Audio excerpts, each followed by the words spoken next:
Someone's getting a beep. I don't know what it is. I hear it too. It's shock. You got some weird ass background noise. Hey, sounds like a vacuum or something.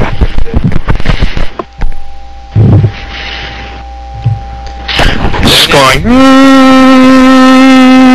like the there you fixed it. Okay, I have my cord. I was like holding my cords in my hand for some reason, and I guess that's what it did. Sorry. Alright, so anyways, okay, we covered Sonic R.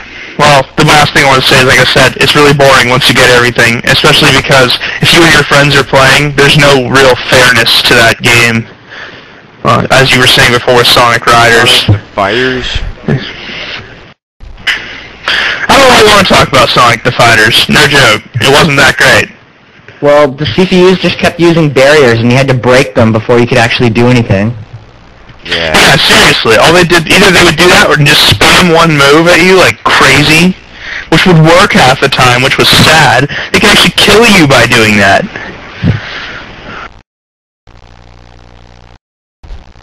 And a lot of people want a sequel for that game. I'm not disagreeing with them. Like, they could make it better than it was. But it better be a hell of a lot better than that. Yeah. That's all I'm saying.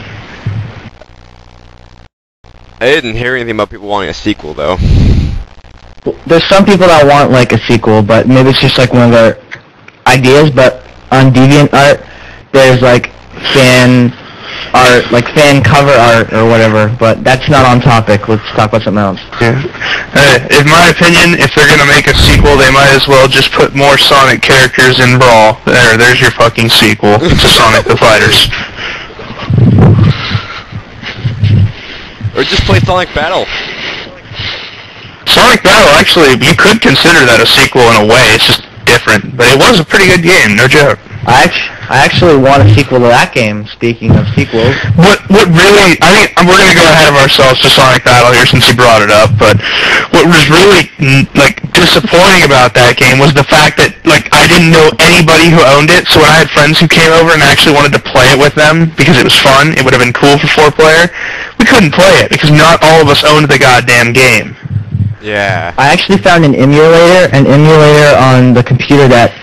Yeah, you could do that, and you could link, like, 4 GBA emulators and stuff like that, but it wasn't really practical to do that.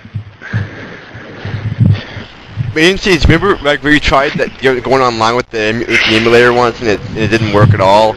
You can't do it online, yeah, it'll lag like crazy.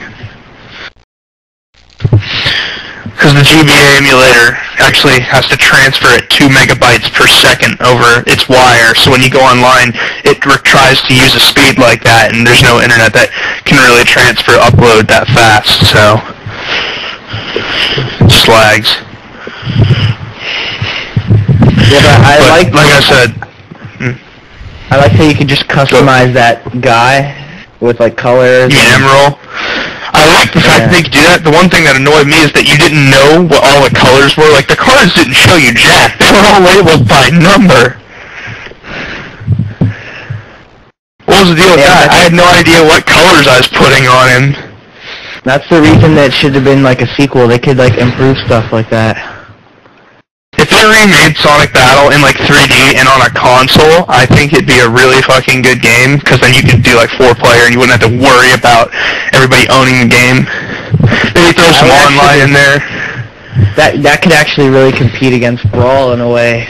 It would be a good competitor. It was a good game. I liked the way it worked. The computers were a bit retarded. It's basically, you pick your moves, you do one to kill them, then they'll block it the next time they come back to life, and you just use your other move and kill them, and then you switch out. They were really retarded, no matter what difficulty. What, like, you charge up and you start flashing and you charge up your, like, special move that kills in one hit? Insta-kill. That was kind of stupid. Like, you have a special insta-kill move that you just get by blocking. That was kind of BS. But yeah, overall, it was a pretty cool game. It got repetitive, though. Like, single player, everything was, like, the same. They're just like... It would have been good. They're just like, hey, what's up? I want to fight you for some reason. Let's just fight. Let's all have a big party and fight. and that's basically what Let's it make was. 6 million cutscenes with just different text about fighting for no real reason. Oh, yeah. They didn't even have voiceovers. Like, they had a couple, like, whenever somebody would show up, like Sonic would show up, he'd be like, yeah! Or something. I liked how they didn't have the 4K stuff yet. Which we'll get into that later. Yeah. But anyway, we'll probably go back. Would we go to actually talk about Sonic Jam, or does nobody really care about that mini game inside it called Sonic World? Was it good? Was it like, I thought like... It was random, I will tell you that. Sonic Jam is not what you're thinking. You're thinking it was that 3D game, correct, that you saw on Sonic Mega Collection. But in fact, it is not what you saw. Sonic Jam was an actual compilation of like Sonic 1, Sonic 2, and I believe Sonic and Knuckles. It was like a compilation of the 3 games. But there was a bonus feature in it called the Sonic World, which was basically a beta of like what Sonic would be like in a 3D environment. It was just one level, and it was what you saw in that video on Mega Collection. You run around in that Green Hill Zone looking area, but you can't do anything else other than like that one level. There's like a couple missions, I think. There were there were multiple things to do there, but that was the only level. You know, I thought when I saw that, I was like, I bet you could just go to those doors. I thought I saw some doors that you go to. I thought that was just a game you went to, and you went to that game if you wanted to play it, and you just walk around in 3D or whatever. It was neat, I'll say that, but it was basically, if you think about it, it was like it was their pre-test for what Sonic Adventure was going to be like. Or Sonic Extreme if they Well, I have no idea what happened to that game. It did look pretty cool. So I guess we're moving on to that now?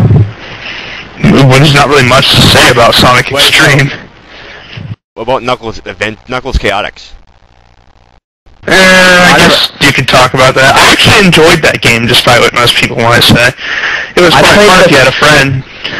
I played the one that was created off that, and it was working on an emulator, and it was Sonic Crackers. I don't know why it was called that. Yeah, that was just basically like a hack thing. It wasn't really a game.